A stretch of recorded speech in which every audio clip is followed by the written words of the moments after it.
Welcome to Tucker Carlson tonight. There were massive protests in Hamburg, Germany today, where thousands gathered to protest a G20 summit meeting attended by the American president. Police had to use fire hoses to maintain order. 15 police officers were hurt in the ensuing chaos.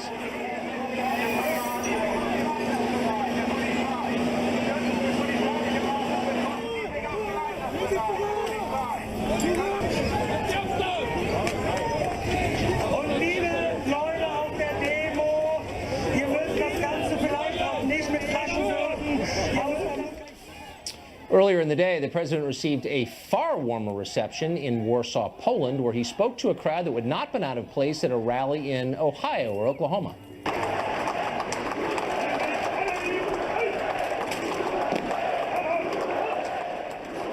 Now, speeches like this are always an occasion for a president to say nice things about the country he's visiting, and President Trump did that. But then he went on to do something unusual. He offered a spirited defense of Western civilization from those who seek its destruction. And who exactly would destroy it? Well, radical Islam, of course, ISIS, brain-dead jihadis, and crazy people with bombs. They are a danger to us, the president explained. But they're hardly the whole problem. Maybe the gravest threat we face comes from within.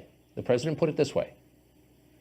We must work together to confront forces, whether they come from inside or out, from the South or the East, that threaten over time to undermine these values and to erase the bonds of culture, faith, and tradition that make us who we are.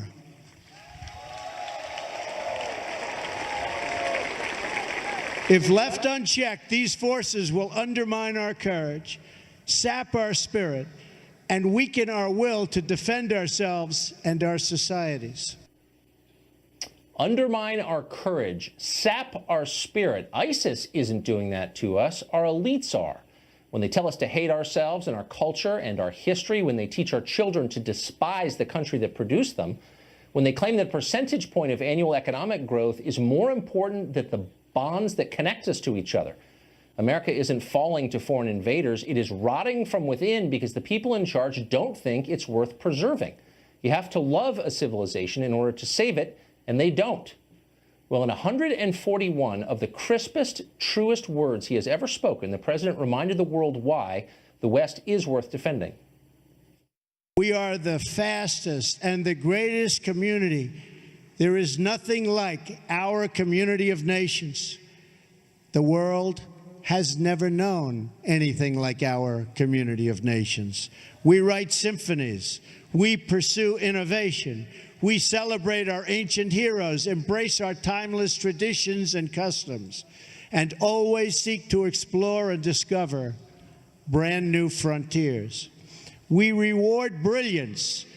We strive for excellence and cherish inspiring works of art that honor God. We treasure the rule of law and protect the right to free speech and free expression. We empower women as pillars of our society and of our success. We put faith and family, not government and bureaucracy, at the center of our lives. And we debate everything. We challenge everything. We seek to know everything so that we can better know ourselves. And above all, we value the dignity of every human life, protect the rights of every person, and share the hope of every soul to live in freedom. Well, you don't hear it that much, but all of that is true. We are different from other societies. We speak freely. We protect the individual. We do write symphonies. We have no reason to be ashamed. We've got a lot of reasons, countless reasons, to be proud, and not just of our wealth. A civilization is not merely the sum of a country's GDP. It's a constellation of values and norms and traditions, heroes and villains, and yes, even religious beliefs.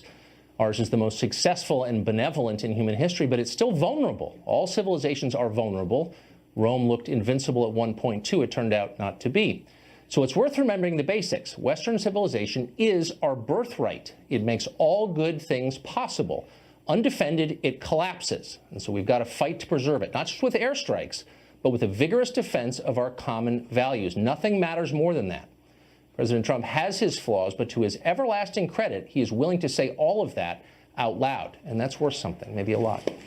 Charles Krauthammer is a writer and a columnist and one of the finer fruits of Western civilization, if we can say that. He joins us tonight. Charles, what did you make of this speech?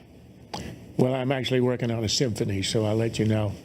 Look, I thought that was the best speech ever. Not your first. No, actually, it will be my unfinished symphony, that's for sure.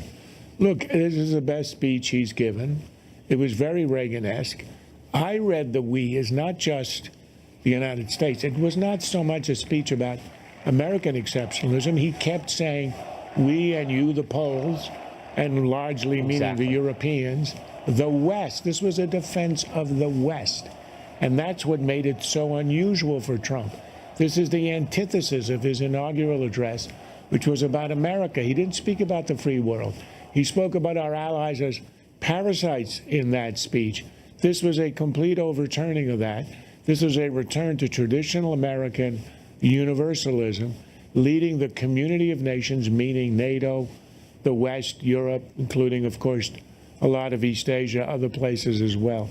And by taking on the mantle of leadership, basically expanding the meaning of Americanism to go beyond our shores, I think it was a huge step and extremely significant. What was so interesting about it, from my perspective, was not his attack on Islamic extremism, which I think is warranted and good for him for saying so out loud, but identifying the rot within American culture and saying if we don't believe in our own values, then all is lost. There's something about that that's going to offend an awful lot of people, I suspect. If they read the speech or if they hear it, I'm not sure they will, but I think that is the key.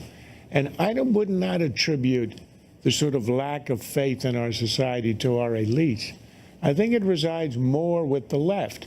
Now, the left, having had a 50-year program, what they called the March Through the Institutions, had a plan to take over the institutions, the leading ones, the universities, the purveyors of Hollywood, the media, the places where you go to learn, even the museums, for God's sake.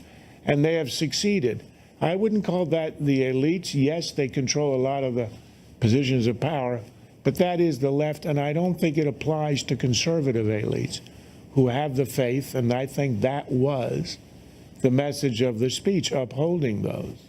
And, as the flip side, that was the most anti-Russian speech since Ronald Reagan. He may have had a few lines on Islamic radicalism, but he was unrelenting in attacking the Russians, which in many ways undoes the vision, the meme, which I think is completely false, of him as essentially an instrument, a Manchurian candidate of the Russians. He not only attacked them for their actions in World War II, he was savage on how they treated the Poles during the 40 years of Cold War. And then he went ahead and basically said, we're here to rescue you from your dependence on Russian gas, because we're not going to use it as a weapon. We're not going to hold you hostage. These people are your enemies. And that was, again, something new and very refreshing. I think when the history of all this is written, the idea that he's in bed with Putin, while there will be valid criticisms of this administration, that will be the most ludicrous of all. Charles, thanks a lot for that. My pleasure. President Trump held his second meeting with the German Chancellor Angela Merkel today. Meanwhile, Europe's migrant crisis continues unabated, accelerated, if anything. Tens of thousands of migrants are still crossing the Mediterranean Sea, and recently, Austria remilitarized its Alpine border with Italy in order to prevent mass migrant arrivals there. Douglas Murray has thought a lot about this. He's the best-selling author of The Strange Death of Europe, and he joins us tonight. So, Douglas, I guess the obvious question, the president meets with Angela Merkel. Has her position on migrants softened at all? It seems to have totally overturned the politics and culture of her country. Has she rethought her views on it? It certainly has overturned the politics of her country. She imported an extra 2% of the population into her country in a single year in 2015. But you know, last year when she did badly in regional elections, she suddenly said what was reported as an apology. It actually wasn't. She just said, I wish we'd been better prepared for what happened. But you know, the consequences of what she did in 2015, of opening basically the external borders of Europe to the world, anyone who walked in could get into Europe, is still being felt all the time. You just mentioned, I mean, 12,000 people came into the Italian islands alone just last weekend. This has consequences across the continent. As you mentioned, the Austrians sending troops to the Italian border to reinforce it. Just this past week, the Danish intelligence service said that the major threat to their country comes from the thousands of religious extremists in Sweden. Now, those aren't, you know, crazy Calvinists who are kicking off in Sweden. They're the people who've come recently into Sweden at Angela Merkel's invitation. There was a New York Times piece today about the president's speech in Warsaw, and in it, because it's basically one long editorial, that paper now, they took a dig at the Polish government for not allowing the migrant flow that Germany and Belgium have. Central and Eastern Europe seem to be holding the line against this. Do you think they'll continue? Yeah, they have. It's one of the most interesting things about this I remark upon in my book. Western Europe and Eastern Europe think totally differently about this. You know, a right-wing prime minister in Hungary and a left-wing prime minister in Slovakia are absolutely as one on the fact they don't want to take in millions of refugees and migrants. They don't think that it's the job of their countries to be a home for anyone in the world who wants to walk in and call their countries home. I don't think that's going to change. And by the way, that sneering of the New York Times and other papers, I mean, they should really reflect on the fact that even some of their sort of cherished figures are starting to realize this. A very interesting development this week. Bill Gates gave an interview to one of the German papers. Now, Bill Gates in 2015 said that America should take in migrants at the same rate that Germany had. But just this week, in a change of tone, Bill Gates said in an interview with a German newspaper that actually Europe obviously cannot survive with the rates of migration that it's got at the moment. And he said, you know, you've got to find a way to stop the boats landing.